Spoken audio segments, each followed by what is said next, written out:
एक मुसलमान होकर किसी गैर मुस्लिम को कहे हैप्पी होली, माफ कीजिएगा, इसी चीज को खत्म करने के लिए तो मोहम्मद रसूलुल्लाह सल्लल्लाहु अलैहि वसल्लम आए, वरना ये ऑफर तो नबी को भी दिया गया था, 6 महीने आप हमारे मजहब में आ जाइए, 6 महीने हम आपके मजहब में आ जाते हैं। क्या कहा था अल्लाह के नबी सल्लल्लाहु अलैहि वसल्लम ने? कुरान की आयत नाजिल होती है, नहीं, लकुम दीनुकुम वलिय दीन, तुम्हारे लिए तुम्हारा दीन और हमारे लिए हमारा दीन, तुम अपने दीन पर रहो, हम अपने दीन पर रहे, न तुम हमें हमारी ईद की मुबारकबाद दो, न हम तुम्हें तुम्हारी दिवाली की मुबारकबाद देंगे, न तुम हमें हमारी बकरीद पर मुबारकबाद दो, न हम तुम्हें तुम्हारे होली पर मुबारकबाद देंगे, तुम अपना त्योहार करो, हम अपना त्योहार कर रहे हैं। अब फिर कहोगे मौलाना साहब हर्ज क्या है, हम एक गांव में रहते हैं, हिंदू मुस्लिम भाईचारा, अगर हमने दिवाली की मुबारकबाद दे दी तो हर्ज क्या? फिर वही मसला है, जो कानून इस्लाम ने बना दिया उसको फॉलो करना है, ये नहीं देखना है कि इसमें नुकसान क्या है, इसमें फायदा क्या है, हमारी समझ में आए या ना आए, हमें उसी कानून को मानना है जो बना दिया है जनाब मोहम्मद रसूलुल्लाह सल्लल्लाहु अलैहि वसल्लम ने। ट्रैफिक नियम जैसे लाल बत्ती है, हमें रुकना है, चाहे गाड़ी आ रही हो या ना आ रही हो, हमें रुकना है, जब तक रेड नहीं ग्रीन नहीं होगी हम नहीं जा सकते, जब तक शरीयत की इजाजत नहीं होगी हम नहीं जा सकते, हम नहीं कर सकते। इंसानियत की मिसाल कायम करो। अगर आपके पड़ोस में कोई गैर मुस्लिम है, बीमार है, आप अपनी गाड़ी में उसको ले जाओ, अस्पताल ले जाओ।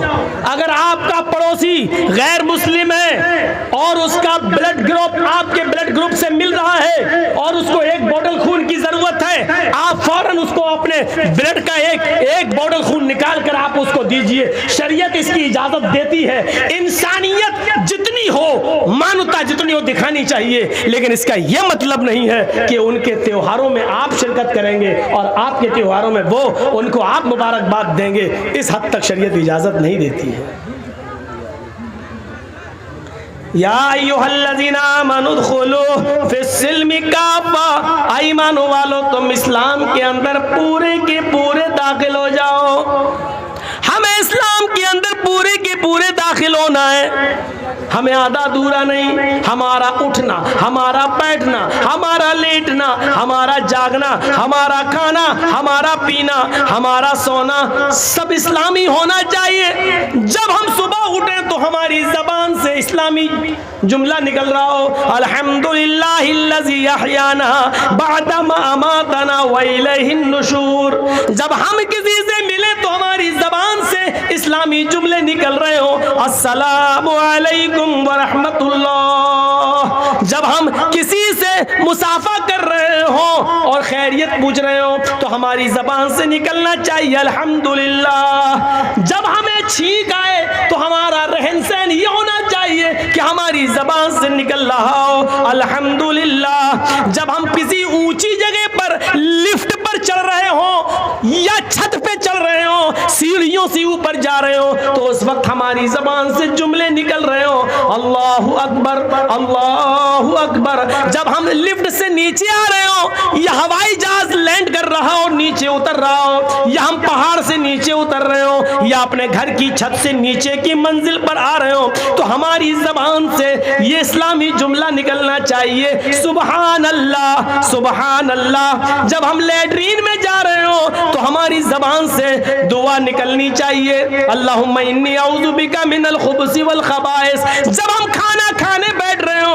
हमारी जबान से दुआ निकलनी चाहिए, बिस्मिल्लाहि व अला बरकतिल्लाह। जब हम खाना खाकर फारिग हो जाएं तो हमारी जबान से जुमला निकलना चाहिए, अल्हम्दुलिल्लाह। अल्लाह की हम्द व सना। मस्जिद में जाएं तो अल्लाह का नाम लिया जाए, मस्जिद से निकले तो अल्लाह का नाम लिया जाए, माँ बाप से मिले तो अल्लाह का नाम लिया जाए, घर में जाएं तो सलाम करके जाएं, अपने बच्चों को सलाम करवाने की आदत डालें, अपने बच्चों को इस्लामी माहौल दें, अपनी बीवी को इस्लामी माहौल दें। उठना, बैठना, लेटना, सोना, जागना, खाना, पीना सब इस्लामी हो। जब बिस्तर पे सोने जाएं तो दुआ पढ़ें, अल्लाहुम्मा बिस्मिका अमूतु व अहया। साथ में ये दुआ भी पढ़ लो, 10 बार सुबहान, 33 बार सुबहान अल्लाह, 33 बार अल्हम्दुलिल्लाह, 34 बार अल्लाहु अकबर। ये दुआ जो आदमी पढ़कर सोता है तो अल्लाह ताला एक फरिश्ता मुसल्लत कर देता है, वो उसकी हिफाजत करता है रात भर। तब हम इस्लाम के अंदर पूरे के पूरे दाखिल होंगे।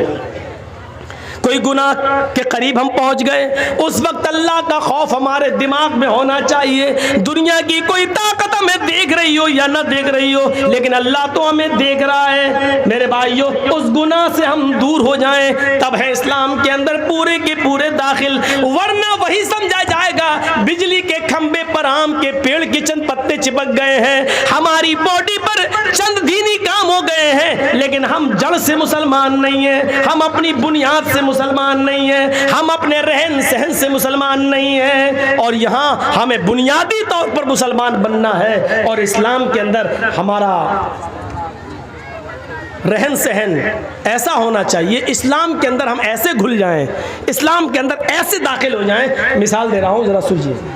पानी का एक गिलास है, जग है हमारे पास, लोटा पानी का एक जग है, और एक पत्थर है हमारे हाथ में। इस पत्थर को पानी में डाल दिया और रख दिया। 2 दिन के बाद आप देखेंगे तो पानी में वो पत्थर पड़ा हुआ नजर आएगा। आप चाहें तो हाथ डालकर पत्थर को निकाल सकते हैं और बाहर फेंक सकते हैं।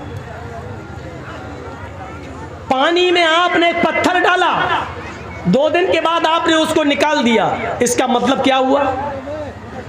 इसका मतलब यह हुआ कि पानी ने पत्थर को कबूल नहीं किया और पत्थर ने पानी को भी कबूल नहीं किया।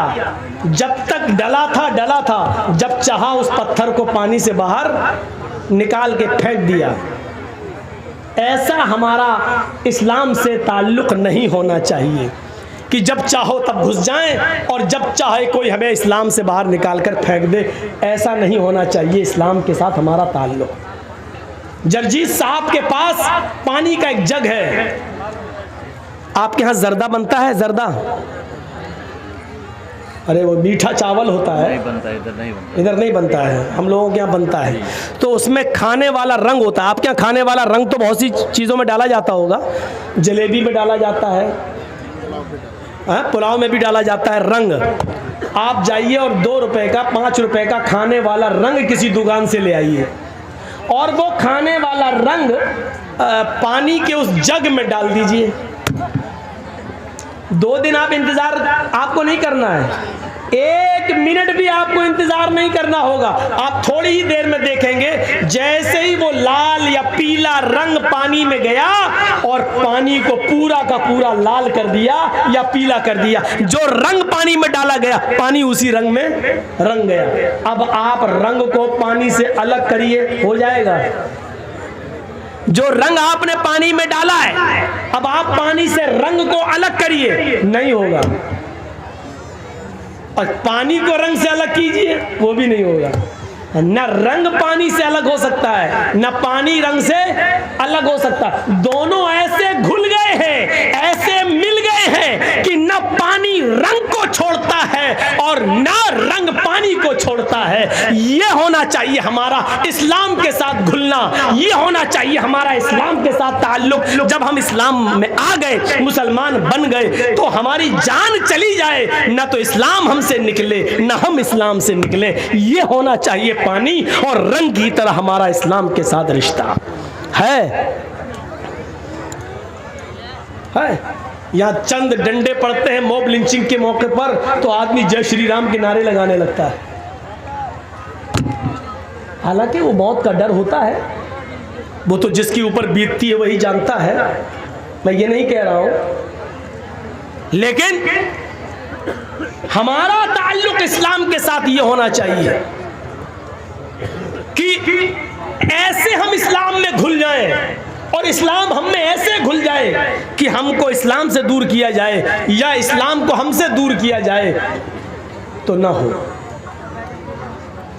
हर हाल में हम, और इसकी जीती जागती मिसाल है हजरत सुमैया का वो वाकया, जब उनके दोनों पैर बांध दिए गए और दोनों हाथ बांध दिए गए और सुमैया से कहा गया, एक नेजा लाया गया और कहा सुमैया देख, मोहम्मद के रब को छोड़ दे, जिनको तू पहले मानती थी उन्हीं को अपना माबूद मान ले। तो सुमैया ने क्या कहा, हाशा व कल्ला, हरगिज नहीं। अबू जहल ने वो नेजा निकाला, अबू जहल ने वो नेजा उठाया और पूरा का पूरा सुमैया के जिस्म में, सुमैया की शर्मगाह के अंदर, सुमैया के पेशाब के रास्ते में पूरा का पूरा वो नेजा दाखिल कर दिया। इधर से डाला और उस तरफ निकाल दिया। सुमैया के हाथ पीछे से बंधे थे। वो बूढ़ी औरत थी, आसमान पर नजरें डालती है। उस मौके पर भी उसकी जबान से ये नहीं निकला, आय अल्लाह तू मेरी मदद कर या मुझे बचा ले। उसने अपनी जिंदगी के बारे में नहीं कहा, उसने दुआ भी मांगी तो ये दुआ मांगी, या रब्बी सब्बित क़दमैया अला दीनिक या अरहमर राहिमीन। आय अरहमुर राहिमीन, आय रहम करने वाले, आय हमारे रब, इसका नेज़ा मेरी शर्मगाह को पार कर गया है। इसकी दी हुई तकलीफ से कहीं मैं इस्लाम न छोड़ बैठूं, कहीं दीन न छोड़ बैठूं। आय अल्लाह मुझे मेरे दीन पर जमा देना, मुझे मेरे दीन पर साबित रखना। आय अल्लाह इसकी दी हुई तकलीफों से कहीं मैं दीन न छोड़ बैठूं, कहीं तकलीफों से तंग आकर मैं दीन कुर्बान न कर दूं। उस मौके पर भी वो अपने दीन की सलामती मांग रही है। यह है इस्लाम में रंगना। सुमैया को सताया गया लेकिन सुमैया इस्लाम नहीं छोड़ रही है, इस्लाम सुमैया को नहीं छोड़ रहा है। ये जिंदगी होनी चाहिए हमारी इस्लाम लाने के बाद और इस्लाम के साथ। लाख दुनिया कोशिश करे। अभी जा रहे हो ना तकरीर के बाद, कल शादी होगी हमारे बच्चे की, हम 3 लाख रुपए मांगेंगे। इस तकरीर का असर कल पता चल जाएगा, कितना इस्लाम हमारे अंदर आया है। अपने बेटे की शादी में लड़की वाले से 2 लाख रुपया हम मांगेंगे, 3 लाख मांगेंगे, मोटरसाइकिल मांगेंगे। आप देख लीजिएगा, ये इस्लाम हमारी जिंदगी के अंदर है। ये इस्लाम, सुमैया का इस्लाम देखो। और उसके बाद 2 ऊंट मंगाए गए।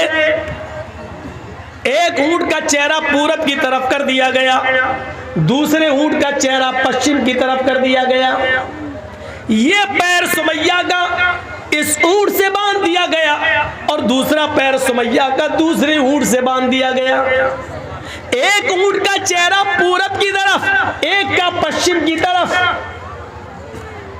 सुमैया के दोनों पैर बंधे, हाथ तो पीछे से पहले ही बंधे हुए थे। अबू जहल ने कोड़ा उठाया, आए सुमैया अभी इन ऊंटों को भगाऊंगा और तू चीर दी जाएगी।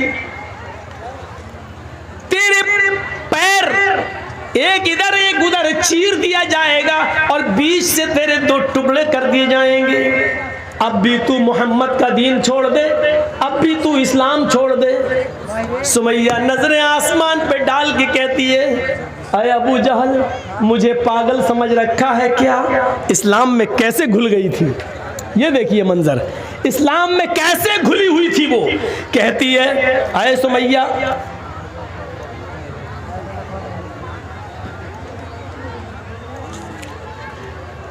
सुमैया का हाल देखिए आप, कैसे घुली हुई थी वो इस्लाम के अंदर, कैसे कितनी इस्लाम के अंदर, इस्लाम उसके घर, उसके दिल में घर कर गया था।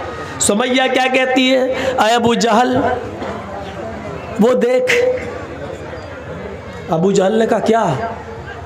कहा तुझे नहीं दिख रहा है? कहा नहीं। अरे वो जन्नत है, जन्नत। आया अबू जहल, क्या जन्नत देखकर भी कोई पलट सकता है? आया अबू जहल, जो जन्नत मैं देख रही हूं और जिस जन्नत की खुशबू मेरी नाक तक आ रही है उसको तू महसूस नहीं कर रहा है, वो तेरी नाक तक नहीं आ रही है। आया अबू जहल, कोड़ा तेरे हाथ में, जल्दी मार।